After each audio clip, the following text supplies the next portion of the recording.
Hey, what's going on, everybody? It's Eric of Eric Buys Old Games, your guy for retro gaming content on YouTube, Instagram, and Twitch, and sometimes Twitter. Twitter more often. I'm trying to be on Twitter more often. Coming at you from Minnesota, home of the DMN Takeover, and you are watching Takeover TV. What is up, friends? Takeover peeps, random person coming across this video. However you got here, I'm happy to have you. We're back for another weekly wrap-up. I hope you enjoy watching these, coming and joining with me every single week to hang out and just talk about random things. Still got that little guy hanging back there. If you watched last week's video, I mentioned that I think it would be a lot of fun to have you guys send me some things to put in the background, things that are not super valuable to you in case they don't end up getting returned, just maybe quirky, fun, inexpensive things. We can work out those details. Maybe DM me on Twitter or something like that. Anyways, let's jump into it. I had an awesome week. Last weekend, I went to Animal Kingdom with my family. We live in Florida right now, so we got our Disney passes finally. Now that we are officially licensed Florida individuals, we were able to get a good deal on that. Animal Kingdom was super rad. Hadn't been to Disney in a while, and I plan on checking out some more of the parks. My daughter loves going to them. She's gone to several with her grandparents already, so she was like my personal tour guide. I also went to a sports card show this weekend, the Space Coast sports card show. It was great. I spent all my money at one table. As you know, I love dollar bins, dollar boxes. I went through, bought a bunch of cards off of a guy. There will be a video coming about exactly what I bought from there and talking about that and why I go about sports card shows in that way. Question of the day. If you, at this very moment, found out that your day completely opened up, I'm talking about you are obligation free, work said don't come in, we're paying you anyways, what would you do first? What would be the first thing you do with your day? Or what would be the big thing you do with your day? What would your day look like? Tell me in the comments. What would a perfectly open day with no obligations look like for you?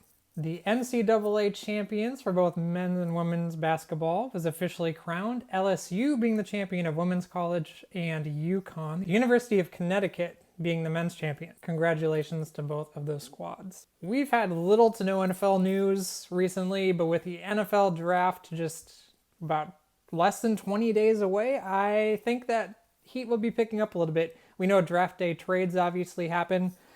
We're still trying to find out exactly what's happening with Lamar, what's happening with my boy A. Raji. We are waiting. Rogers, text me. Lamar, it's over. We've already broken up. I know you're not going to be a Raven. Let's just figure this out. In NBA news, we saw some really unexpected outcomes for two teams in the heat of the race. One team, it didn't matter so much, but for my Minnesota Timberwolves, every single game at this point matters. They're about to play their final game too. Probably going to be in a play-in thing, which is the position they were in last year. Makes me a little bit nervous. But the Timberwolves, who were big point favorites against the Portland Trailblazers, and the Portland Trailblazers rested their entire starting lineup, okay? While the Timberwolves played theirs. Portland played nothing but the backups. I think the Wolves were like 19-point favorites, and they managed to lose a crucial game, a game they need to win in this end-of-the-year race towards the playoffs. The other team to unexpectedly lose, though, was the Denver Nuggets, who the game wasn't really meaningful for them, but it was still an interesting loss. They're the number one team in the Western Conference, and they lost to the Houston Rockets, the last place team in the Western Conference. Denver played all their guys. They weren't sitting anyone. Jokic played. It didn't matter. It looked like they should destroy Houston. They didn't. The Denver Nuggets would go on to lose by 21 points. Got a little bit of card news for you. Beckett Grading, BGS as you might know them, one of the grading longtime greats who have recently, kind of fallen behind. We're talking behind PSA for sure, a little bit behind SGC as well, and maybe debatably others. They're trying to climb their way back in. They made an announcement the other day that they were going to change the grading scale. I didn't really grasp all the details. It seemed that they were adding some levels in between like Gem Mint and like BGS 10, 10 Mint, like perfectly graded and all those things. It looked like the quad 9.5s because there's 4 subsets to grading. Maybe I'll make a different video about this to go in further. Anyways, they're a grader of sports cards, collectible cards, trading cards, all those things. They announced that they'd like changed their tiers of grading scale or whatever. The internet freaked out about it, didn't like it. They reported back saying that they heard people's concerns about it affecting the rarity and what does it mean now if I got a 9.5 out of 10 years ago, but now 9.5 out of 10 has a different title to it. Anyways, they said they would not make any sudden grading scale changes now that they heard everyone's stuff, but that they would make an official announcement soon regarding improvements to their grading scales. So it sounds like something's still going to change. They're just not going to do it as suddenly. They're taking a step back. They're listening to people. Maybe not doing it exactly this way. The thing is, though, Beckett is really trying to regain popularity with the card audience because PSA has gone so far ahead of them at this point, and it shows up just in how many cards are being graded by the companies. I saw a report by @GemRate that stated in March, PSA grading company had graded 1.2 million cards, while Beckett only graded 71,000. Both are huge numbers, but there's an obvious disparity in the amount of people who are using PSA over Beckett. SGC was also ahead of Beckett. Video game news. Okay, so this isn't exactly video game news, but it's video game adjacent. The Super Mario Brothers movie just came out. I'm personally excited to see it. Actually, I'm seeing it on the evening of filming this video. So by the time you see this video, I will have already saw it. In a bit of news though, Nintendo did announce that on their Switch, in the N64 extension portion of the platform, they'll be adding some games soon. Pokemon Stadium will be coming out on April 12th. I've also heard rumors that Pokemon Stadium 2 and 1080 snowboarding are just around the corner. So I look forward to being able to play that. Scott Pilgrim, one of my favorite movies based off of a graphic novel that I've yet to read, is coming to Netflix as an anime series. Not only that, but they managed to get the entire cast from the movie to come reprise their roles in the anime as voice actors, which is amazing. I can't think of a reboot that has ever gotten everyone back. Like I'm trying to think through all the things. Like usually not every single voice actor or actor comes back unless it's like a string of movies that are released close together. I mean, Scott Pilgrim was not released even a handful of years ago. I was in college when it came out. Surely that speaks volumes to the connection that the actors had to the movie and also must have had a good relationship with the producers to want to all come back like this. Kind of hoping that since my daughter's into anime right now, that maybe she'll watch the Scott Pilgrim anime if it's appropriate for her.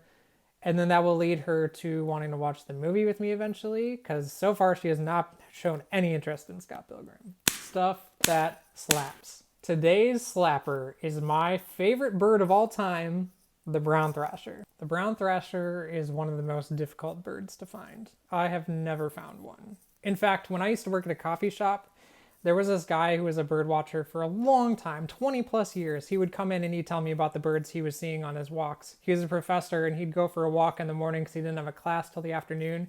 And he'd go through bird sanctuaries, he'd go along lakes, he'd go on trails, all sorts of things, his backyard. He'd tell me about all the birds, really cool birds or whatever. In all those years, he had only seen 2 brown thrashers in all of his looking for them. Brown thrashers live in central and eastern North America and live low to the ground in bushes, shrubbery, and dense vegetation, which is part of the reason why they're so hard to spot. They're not like up in trees like other birds all the time. They're just known to be really secretive. Their patterns are pretty cool. They've got shades of brown all over them and then kind of white and black speckles on their underbelly and a little bit on the tips of their wings. They've also got like a very distinctive long curved beak that stands out and yellow eyes. I'm told that due to these unique features, once you see one, you wonder how you haven't found one before. But once again, secretive, dense vegetation, low to the ground, shrubbery, hard to find. The coolest thing about the brown thrasher is their singing. They're quite the songbirds. In fact, I've seen a few different articles say different things, but overall, all of them agree that they have over 1,000 songs that they sing. One article said 1,100. One a few years later said that they've documented over 2,000 different songs by brown thrashers.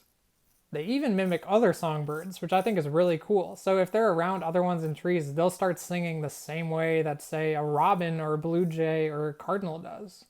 Brown thrashers are a certified slapper. Music picks. I've got 2 for you, as usual. My first one is a band called Infinity Girl, and I'm talking about their last album, Somewhere Nice Someday. Infinity Girl may have ended in 2017, but they have lived on in my listening habits. Just look at my Spotify.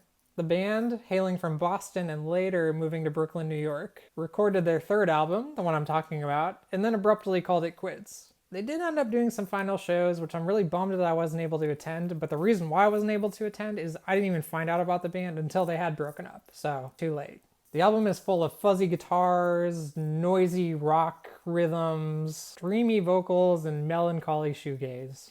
Which, if you're following along with all my weekly wrap-up music picks, you might discover that shoegaze is one of my all-time favorite genres. That would be true. My 3 favorite tracks off this specific record are Don't Believe, The Comfort of What I Had, and Headlights. My next music pick is a band called Nothing Nowhere. I actually saw Nothing Nowhere in like 2017 when my friend Pete asked if I'd join him at First Avenue to go see Thrice and La Dispute. And we got there early enough to see the opener because we like doing that, and the opener was Nothing Nowhere. At the time, Nothing Nowhere had a lot of slow rock emo vibes mixed with rap and beats behind it. It was really cool. I really liked it enough to go check them out. They've morphed over the years a little bit, adding even more rock elements to it, and now have kind of landed in the camp of being emo, screamo, still with the rap though. So, but developing it more into like aspects of kind of sounding like Linkin Park. Like it honestly, the tracks are all different. Some of the tracks are very emo, some of them are very screamo, but overall it sounds like Linkin Park released a new album. That new album is called Void Eternal, and it came out on the 31st of March. And like I said, the album bounces all around, but even with the bouncing around, it's very cohesive. Nothing sounds out of place. It flows together well. It's easily likable. The album is also full of features on it and boasts names like Under Oath, Silverstein, Pete Wentz of Fall Out Boy, See You Space Cowboy, who I talked about last week, Senses Fail, and more. My favorite tracks so far upon a couple listens are Anxiety, Psychopsychiatry, and Chroma Killer. Those are my 2 music picks for the week. Thank you so much for hanging out, friends. I will see you soon for more videos. Got some exciting stuff coming. Be sure to like and subscribe, leave a comment. Peace and love.